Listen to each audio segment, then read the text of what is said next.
Oui, écoutez, Caroline, c'est un site là, absolument, à mon avis, là, révolutionnaire. C'est un site pour présenter des récits de développement rural, mais sous forme d'un site de recettes culinaires, comme on en voit plusieurs. Donc, les gens vont pouvoir interagir, ajouter des nouvelles récits, des nouveaux récits, des nouvelles recettes culinaires, et aussi commenter ce qui est déjà en ligne et noter tout ça.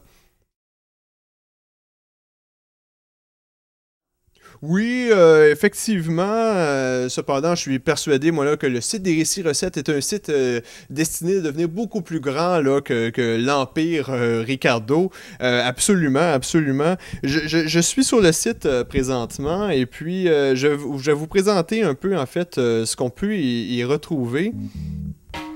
Vous voyez ici, comme par exemple dans la section des récits comme tel, on voit déjà là, des récits qui ont été pris à 5000 parce que vous savez, il y a eu une collecte dans le cadre du laboratoire rural de plusieurs récits d'organismes à 5000, des récits qui sont toujours couplés là, avec une réelle recette culinaire qui devient complémentaire. Donc on voit déjà ici là, le récit de la FADOC avec Huguette Jarret.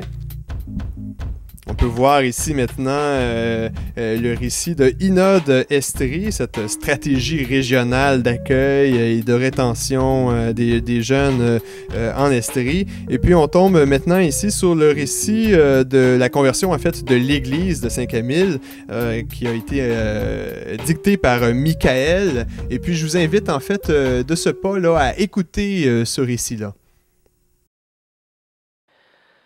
Alors moi, je suis Michael Pinard.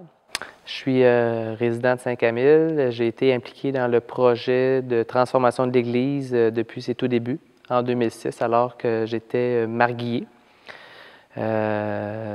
Ensuite, j'ai été président d'Assemblée de Fabrique et j'ai continué à m'occuper du projet de l'avenir de l'Église pour le compte de la Fabrique.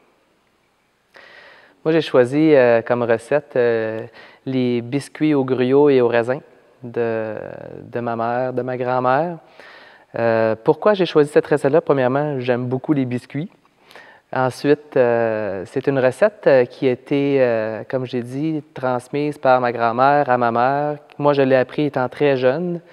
Ma mère m'a toujours dit qu'elle avait fait ces biscuits-là pendant que j'étais dans son ventre et puis ça m'avait probablement donné le goût des biscuits.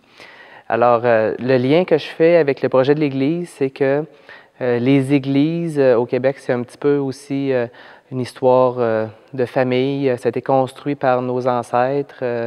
Dans les années 1900, les familles venaient tous à l'Église. Donc, c'est un des liens que je fais avec la recette.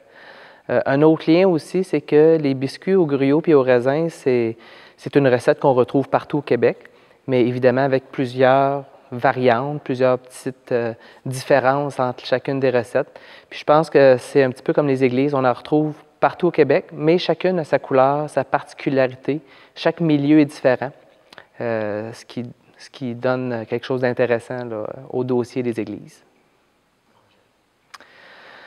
Donc, en 2006, on s'est rendu compte là, que année après année, la fabrique avait de la difficulté à boucler son budget, que les recettes étaient moins au rendez-vous, puis en même temps que la pratique religieuse était en déclin, comme partout ailleurs au Québec. Donc, on a voulu profiter du fait que c'était le 125e anniversaire de construction de l'Église pour souligner cet anniversaire-là, mais aussi questionner les gens à savoir qu'est-ce qu'on veut faire avec l'Église. Alors, on a fait des assemblées publiques et puis les gens ont montré une ouverture au fait qu'il y ait d'autres choses que seulement du culte qui se passe dans l'Église. Et c'est à ce moment-là qu'on a créé un comité élargi avec des gens qui sont de tout horizon à Saint-Camille pour en arriver à déterminer quels sont les besoins dans la communauté, évaluer à quoi pourrait servir le bâtiment. Et on a monté tranquillement ce projet-là, toujours en validant avec la population et puis en validant aussi avec les acteurs comme la municipalité et puis la fabrique. Le premier élément que dans la liste qu'on m'a fournie, il y en a un qui m'a sauté aux yeux, c'était prendre le temps. Et puis, ça s'est avéré dans nos différentes démarches qu'on a fait qu'on a toujours fait ça, d'essayer d'être le plus consensuel possible et aussi de laisser le temps aux décisions de faire leur chemin, leur place dans le cœur des gens pour ne pas brusquer. On a devant nous un bâtiment qui a 130 ans d'existence et qui a été construit par les parents, les grands-parents, les arrière-grands-parents des gens qui sont ici. Donc, on voulait être très respectueux et je pense à allait de soi de laisser le temps au temps de faire son travail et puis d'amener les gens vers une réflexion pour dire on voudrait tous la garder intacte, on voudrait tous la garder belle comme elle est maintenant, mais en même temps, si on veut la conserver dans le futur, il faut qu'on la rende plus multifonctionnelle, il faut qu'on la rende plus accessible pour tous et chacun. Donc, prendre le temps, ça a été une valeur qui a primé dans le projet de l'Église. Une deuxième valeur que j'ai identifiée, ça a été vraiment le volontariat, parce qu'il y a plusieurs étapes qui ont été réalisées, qui ont été faites par des gens qui ont mis la main à la pâte, puis à différents niveaux. Il y a évidemment des niveaux de transformation, l'aménagement du cœur, la vente des bancs, donc la transformation des bancs pour en faire des bancs simples, mais aussi au niveau de l'engagement dans le comité. On a eu de multiples rencontres où les gens ont manifesté un intérêt à faire partie du comité, puis sont rendus disponibles pour participer aux réunions. Et aussi au niveau des levées de fonds, des participations aux activités. Donc, les gens, tant pour l'organisation que pour la participation, on a eu de très belles surprises où les gens spontanément ont proposé des activités. Donc, le volontariat, c'était vraiment une clé importante. Finalement, la troisième clé que j'ai identifiée, c'est leadership.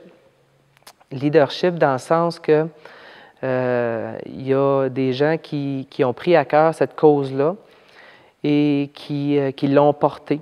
Donc, moi, je l'ai fait un bout, mais à travers mes occupations, ma famille, il y a eu des moments où le projet de l'Église prenait plus en deuxième. Oh, il y avait un autre leader qui surgissait, qui venait me voir et dire « Ah, Michael, on pourrait faire ça, on pourrait penser à telle activité. » Donc, il y avait toujours des gens pour relancer.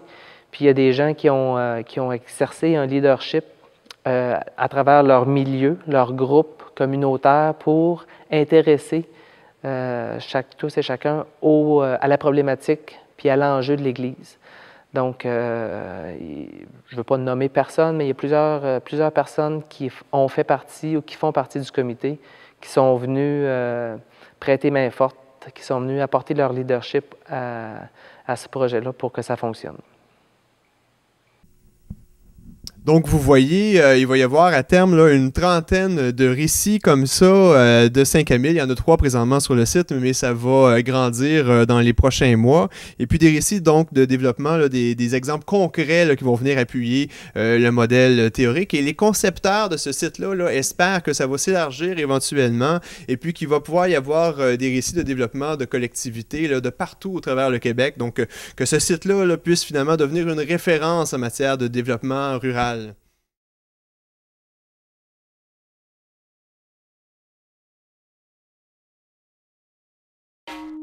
Oui, il va y avoir différentes sections, comme par exemple cette section-ci sur les guides. Il va y avoir des guides sur le développement rural et on retrouve là, par exemple présentement l'intégrale du modèle de développement de Saint-Camille tel qu'il a été élaboré dans le cadre de ce laboratoire-là. Et puis il y aura aussi possiblement éventuellement d'autres sections comme par exemple une section santé comme on retrouve régulièrement sur les sites de recettes culinaires. Mais bon, disons ici plus de santé intellectuelle. Donc voilà, un site là, appelé à grandir dans les prochains temps que je vous invite à commencer à visiter dès maintenant parce qu'on y trouve des choses bien intéressantes. Donc récitsrecettes.org. Merci.